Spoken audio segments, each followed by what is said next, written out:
Nutrition plays a really important part in recovering from depression, anxiety, and PTSD.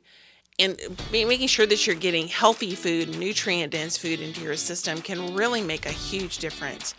One of the best places to get nutrient dense food is out of your backyard in the garden that you grow for yourself. Do you want to achieve your goals, but anxiety is tripping you up? Like to keep those fun weekend plans, but depression has you counseling again? Hey, I'm Lori, dog mom, lover of nature, and hygge enthusiast. Positive psychology skills help me overcome chronic severe PTSD. If you're ready to learn how to overcome your anxiety and depression and rediscover happiness and purpose in life, then get your cozy on and let's get started. Welcome back to Practical Solutions for PTSD. We are going to have some fun today. Now, normally, obviously, because of the nature of this podcast and the topics that we cover, we often have more serious podcasts, thought-provoking, things like that. Today, we are going to hang and just have fun. I have some great news that I want to share with you guys. We're going to talk a little bit of gardening and just have fun today. So first, the good news. I have two different categories. One is the website is now live. Woohoo! I have been working on this thing, it seems like forever. It is finally live, the beta version. So it's practicalsolutionsforptsd.com. You will see an overview of what goes on here. There's a page on the podcast, has links to the top 5 episodes, as well as some stats about the podcast. There is a page for the anxiety and depression breakthrough coaching sessions. It goes a little more in depth into all of that, talks about what kind of stuff you'll be getting from those sessions. Some links to sign up. All the links I talk about here on the podcast, you'll find all of them there on the website. So practicalsolutionsforptsd.com. Go hang out, check it out. Let me know what you think. I'd love to hear your feedback. This has been definitely a labor of love. And there's going to be some changes coming down the road. This is a beta version.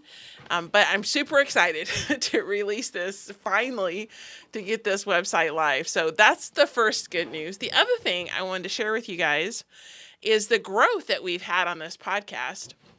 It's just been really exciting watching how God has helped us to grow and to reach people literally around the world. As of today, we are now in 63 countries. Can you believe that? This is so incredible. 63 countries around the world. People have downloaded at least one episode. And that is, to me, that is just so exciting. We've released over 50 episodes. This is going to be number 54. We have 2,500 downloads, and that is growing. So I am so excited. We're rated a 5-star podcast, and we're the top 5% mental health podcast in the world.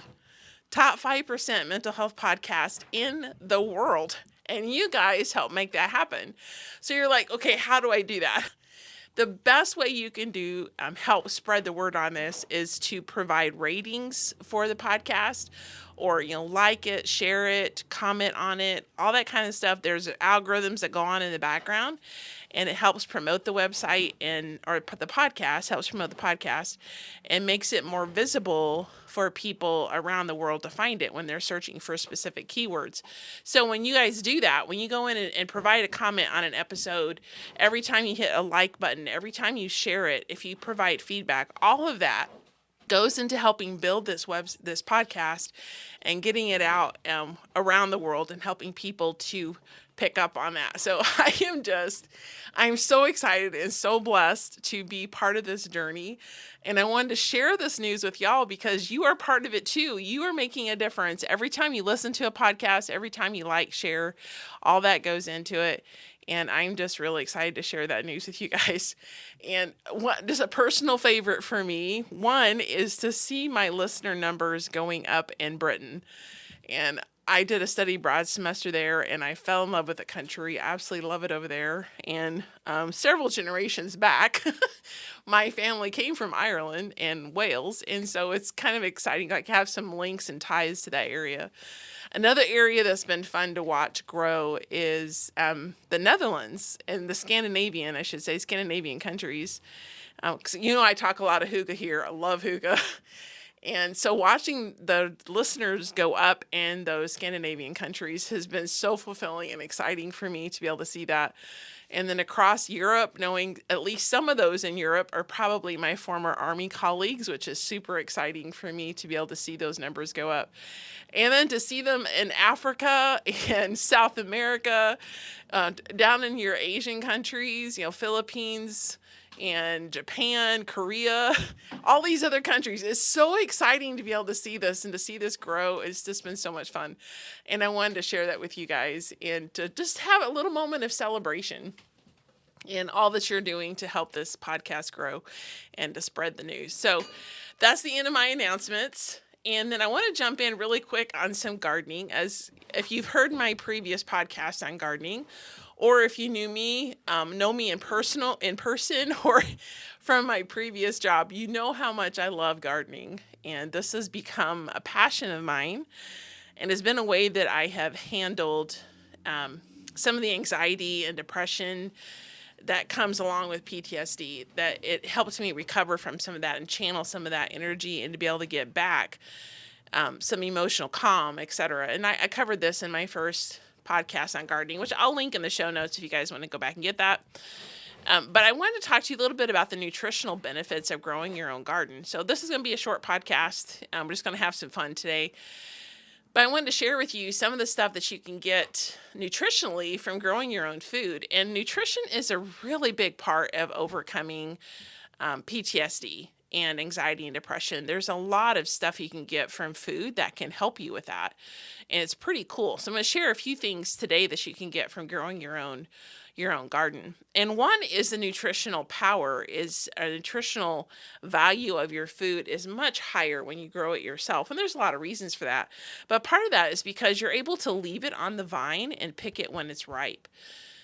As much as we think in our minds that fresh vegetables and fruit from the store are the best for us, if they are not locally grown and harvested, you're actually better off buying frozen, because they pick it to sell fresh. They pick it when it's green, and you're missing a lot of those nutrients that you get from the plant as the fruit or the produce is finishing its ripening process. There's a lot of stuff you get right there at the tail end of the process that makes a world of difference.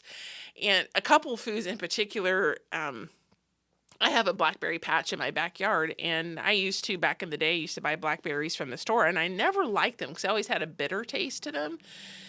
But when I ended up buying berry bushes, the blackberry bushes were the ones that survived me when I first started gardening. And they just kind of grew up. And so I'm like, well, okay, I'll try them. And oh man, they are so delicious. When you pick them when they're at their peak of ripeness right off the bush, they are the best things ever. They are so good. And I was listening to a doctor the other day who said that blackberries, of the berry family, the blackberries are your most nutritionally dense. And they're phenomenal if you can pick them right off the bush when they're at the peak of their ripeness. They're so good. But the same goes for all your other food. I raised celery not last summer, but the summer before.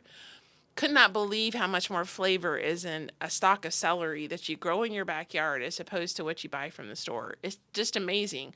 Tomatoes, peppers, whatever you're growing, when you grow it yourself and you're picking it at its height of ripeness, you have so much nutritional value, and the flavor is so much better when you're doing it yourself. Another benefit that you get from gardening, doing it yourself, is you're able to control your soil. And this can be pretty critical because a lot of the nutrients in the plant is taken from the soil. And some of the places that they're growing it commercially, the soil has been so depleted that the nutrient value of the food coming out of there is very low because there's nothing to get from the soil anymore. So if you have your own soil, you can make sure it's organic, you can feed it what it needs, make sure it has the microbes it needs, the pH value, and I won't get into all that because that's a whole gardening discussion. But you can really feed your soil and make sure it's as good a soil as you can get it, and it will increase the nutritional value of your food when you do that. Another really cool thing that you can get from growing your own food is to teach your children or your French kids or whatever. If you don't have children of your own, I've done this with kids from my church, have them over and have them help me plant and watch stuff grow and all that kind of stuff, and then come back and harvest later. But it teaches them the biology of growing food and where it comes from. I mean, you would be surprised how many people go to the store and have no idea where food comes from. But being able to watch it sprout, watch the food grow, you learn patience and how to care for a plant. And the effort that goes into creating a single bite of food and how much work that takes. And you get a personal connection with it. And when I was putting this one thing together, one of the titles that was recommended to me, which I'm not going to use, but one of them was Your Food Has a First Name. Because you know where it came from. You grew it possibly from seeds, but at least from very small. You've watered it, you've fed it, you've sprayed the bugs, all the other things that goes into growing a garden. You know this plant, you know where the origin, you know the nutrients and all that. So it helps teach your children that as well, and you can learn it as an adult. And it's very rewarding to be able to watch this happen and to watch it from the very tiny seed and then to be able to harvest it. I remember when I first started gardening, I think it was the year after, because I had canned that first year.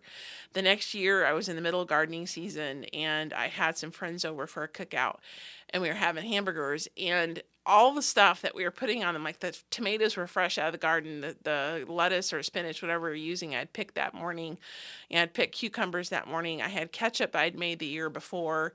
The bread, I think I bought the bread and then the hamburgers were bought. But a lot of the stuff that we were putting on there had come from my yard, and it was so cool.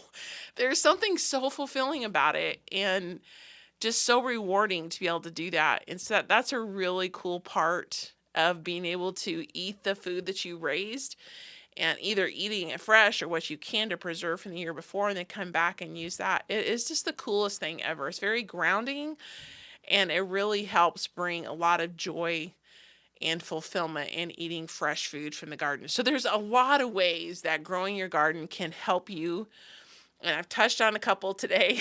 There are so many more, and I'm sure I'll circle back and touch on some more later.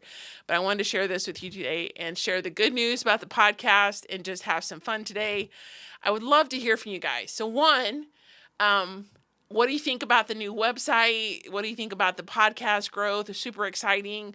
Drop me a chat, drop me a note, whatever. Let me know what you think.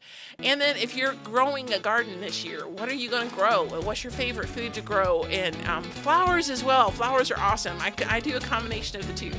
So whatever you're gardening this year, love to hear about it. Love to see pictures. I enjoyed the pictures you guys sent last time.